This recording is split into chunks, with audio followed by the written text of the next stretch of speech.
Kita terus sahaja kepada topik utama hari ini, iaitu tentang penyakit buah pinggang. Nampak macam tabu, nampak macam selalu sangat kita bawakan tentang perkara ini, tapi bagaimana pula mereka yang berada dalam kondisi seperti ini untuk meneruskan ibadah puasa, satu hal.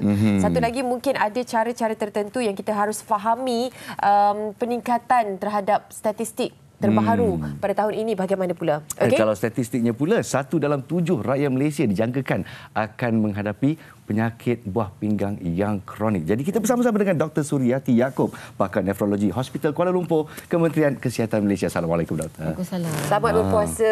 Salam Ramadan, Doktor. Dan saya pasti, Doktor pasti berjumpa dengan ramai pesakit-pesakit, tak kira yang tua ataupun yang muda yang masih bersemangat untuk berpuasa walaupun menghadapi penyakit buah pinggang kronik. Jadi soalan pertama yang kita nak tanya ni, dan yang di luar sana yang menjadi penjaga dan juga menjadi pesakit dan sebagainya, boleh tak kita berpuasa?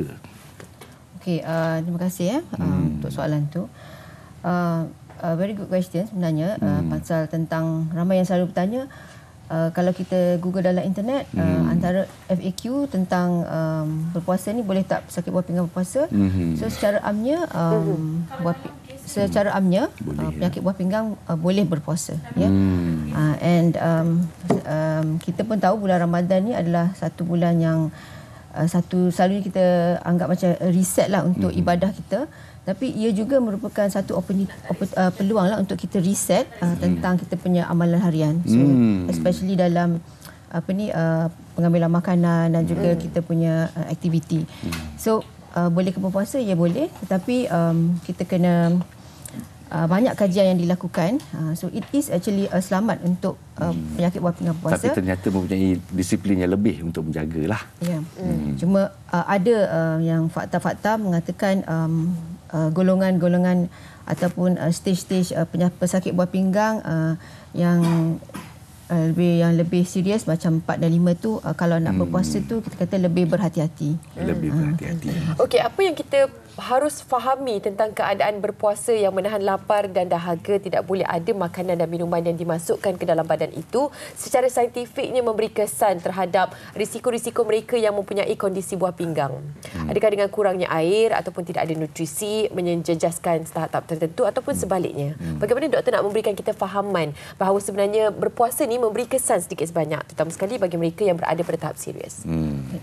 So ramai yang bertanya, kalau kita berpuasa, adakah keadaan kesihatan buah pinggang itu akan menjadi lebih teruk? Ya. Kalau di dalam stage yang pertama, kedua, ketiga, selalunya dia tidak actually membawa banyak masalah lah. Especially, dan satu kebaikannya adalah kita boleh kawal gula dan juga tekanan darah tinggi dengan tahap kolesterol sebenarnya, dan mengambil peluang untuk menurunkan berat badan yang merupakan satu risiko untuk penyakit buah pinggang itu untuk propagate menjadi lebih serius. Tapi kalau dalam stage 4 yang kelima ni, perlu kita berjaga-jaga, especially kalau kita kurang makan, risiko untuk kekurangan gula dalam darah macam hypoglycemia, kekurangan air disebabkan oleh waktu untuk mengambil makanan dan minuman itu terhad. So itu juga boleh menyebabkan dehidrasi dan kepenatan, dan sampai tahap juga ada yang boleh macam pingsan ataupun kita panggil collapse lah. Especially kalau orang tu mempunyai masalah lain seperti penyakit jantung. Itu lebih serius lah kalau mereka ada penyakit jantung yang lain, yang tidak terkawal, ataupun penyakit darah tinggi yang tidak terkawal, dan juga penyakit kencing manis yang tidak terkawal. Mereka tidak digalakkanlah untuk berpuasa sebenarnya, sebab pengambilan ubatan dan pengambilan makanan tu pada waktu yang lain, so jadi dia punya rutin tu dah lari lah.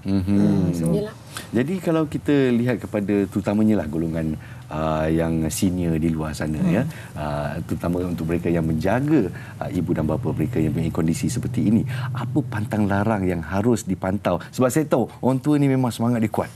Dia nak puasa, dia nak terus berpuasa. Saya dijangkakan hampir 80% pesakit kronik buah pinggang yang beragama Islam ingin berpuasa. Jadi tahap 4 dan 5 seperti doktor yang katakan agak-agak serius. Jadi apa pantang larangnya kalau betul berkeras nak berpuasa juga? Betul tu Nas. Kalau saya buat klinik dialisis saya pun kadang kita ingatkan dia tak boleh nak buat tak mampu nak berpuasa, tapi bila kita tanya puasa tak hari ni Pak Cik, dia kata oh ya saya berpuasa alhamdulillah, saya boleh habiskan tarawih lagi. So very impressive sebenarnya semangatnya. Tapi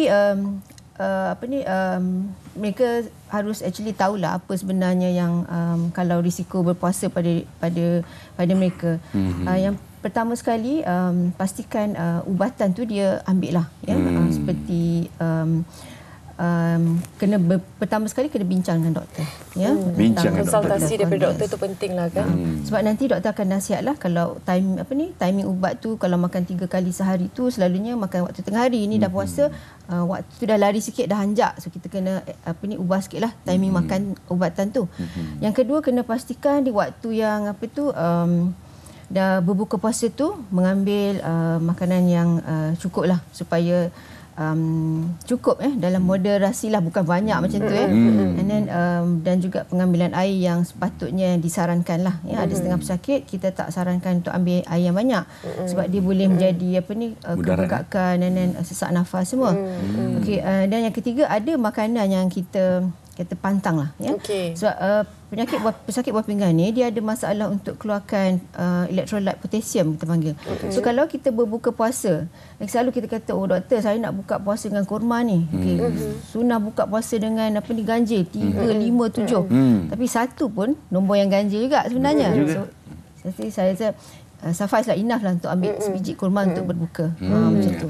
Okey, cerita tentang makanan yang tidak digalakkan bagi mereka yang mempunyai kondisi sakit buah pinggang. Doktor mungkin boleh kongsikan juga kenapa makanan-makanan ini tertera di skrin sekarang ni.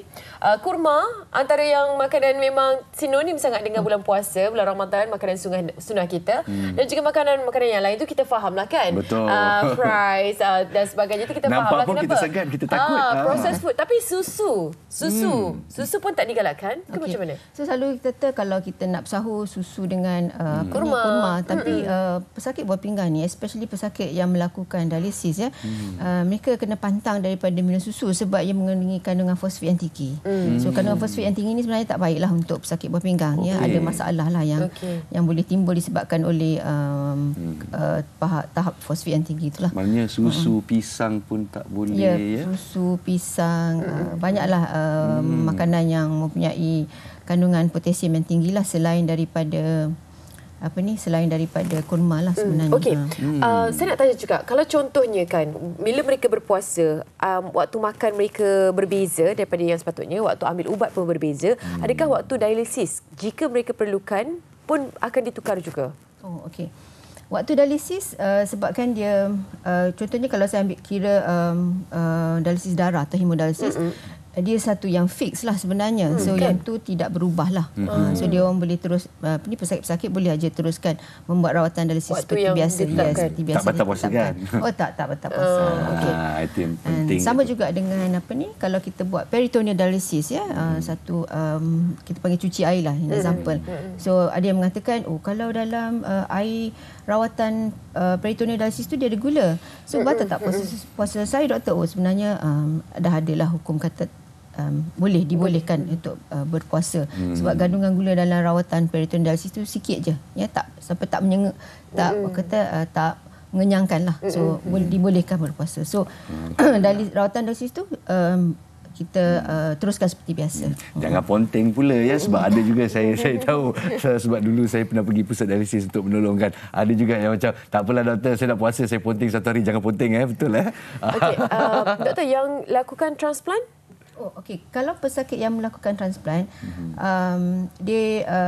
mereka boleh berpuasa, tapi selepas ada satu kita panggil time frame lah lepas mereka melakukan transplant. Bila pengambilan ubat telah stabil dan tidak ada penyakit seperti rejection ke dalam beberapa bulan selepas prosedur tersebut ataupun kiranya stabil, ya mereka boleh berpuasa. Ada time, ada masa yang ditetapkanlah selepas kondisi. Itu pun konsultasi daripada doktor jugalah kan, memberikan kebenaran. Okey, kita nak menyantuni soalan-soalan daripada rakan-rakan kita yang ditulis. Itulah dia, antaranya Pak Ngah Merbuk. Assalamualaikum doktor dan pengacara. Adakah penyakit buah pinggang berpunca dari diabetes dan darah tinggi, dan apakah cara untuk mencegah? Ini soalan yang betul-betul bagus. Silakan doktor. Alright. Memang ya, penyakit buah pinggang memang berpunca daripada diabetes dan penyakit darah tinggi yang tidak terkawal. Ya. So antara sebab utama penyakit buah pinggang di Malaysia sebenarnya adalah penyakit diabetes yang tidak terkawal. So kalau ada penyakit diabetes dan darah tinggi, makan ubat, jaga makan supaya dia tak sampai dia melibatkan buah pinggang lah. Macam tu. So okey, saya ada soalan terakhir lah untuk mereka di luar sana yang ingin terus beribadah, terus berpuasa walaupun mempunyai penyakit kronik ni kan. Dalam mereka meneruskan ibadah ini, bila masanya, where is the line, doktor? Bila mereka mungkin merasai simptom-simptom tertentu yang mereka harus cakna dan mereka harus berbuka. Ada yang juga berdegil, tak boleh lagi ni, boleh lagi ni. Where is the line, doktor? Okey. So sebelum kita mulakan ibadah, kita tahu dah bulan Ramadan tu kan, yang pertama sekali kita boleh buat preparation, ya. Preparation di mana kita cuba berpuasa sikit-sikit lah. Practice dulu, dan daripada situ sebenarnya kita boleh tahu kalau kita makan macam ni, adakah kita tahan, ataupun kalau kita berpuasa, macam mana rasa simptom kita, boleh tak kita tahan. Kalau ubat ni kita ambil macam ni, macam mana pula. So sebenarnya kita boleh praktis dulu. Dan daripada situ dan kita boleh kenal pasti apakah simptom-simptom kita kalau kita dah tak tahan untuk berpuasa lah. Dan kita boleh, dan daripada situ dan kita boleh tahulah adakah kita boleh berpuasa penuh ataupun tidak. Apa simptomnya? Macam mungkin nak pitam ke, atau mungkin gastrik dan ada indikator lah. Ada indikator, yes. Selalunya kalau kekurangan gula tu kita rasa macam menggigil, lepas tu kita rasa macam kelabu mata. Tapi yang selalunya pesakit kencing manis ni kan, dia ada masalah dengan urat saraf. So kalau dia kadang-kadang simptom hypo dia datang dengan serangan jantung. Tu yang kena berhati-hati sikit lah. So apa-apa kita kena tahu diri kita sendiri. Bukannya tak boleh berpuasa, boleh, tapi kita tahu limit kita sendiri. Macam itu yang penting. Dan mungkin boleh melatih sebelum daripada menjelangnya Ramadan, macam Isnin Khamis dulu kan, ataupun hari putih, kita puasa pada hari-hari tersebut dulu, tengok macam mana boleh ke tak boleh. Lepas tu barulah bulan Ramadan ni mungkin kita tahu pergerakan dan kita punya macam mana kan kondisi pada kita. Okey, nasihat yang terakhir kepada penjaga-penjaga mereka yang menjaga mungkin yang daripada dialisis, yang melakukan transplant dan sebagainya kan. Yang penjaga ni harus tahu juga kan, kadang-kadang semangat yang tuan punya badan ada, tapi mungkin penjaga dia boleh memberi nasihat sedikit kan. Silakan. Terima kasih. Satu ni, saya rasa antara ujian yang terbesar untuk penjaga ni adalah untuk menyediakan makanan yang sesuai untuk berbuka. Ya, saya tu. Satu, bila yang berbuka tu dia punya nafsu nak makan tu, ya, walaupun dia dialisis ke tak dialisis ke, kita faham kan. Lagi dah berpuasa seharian kan. Betul.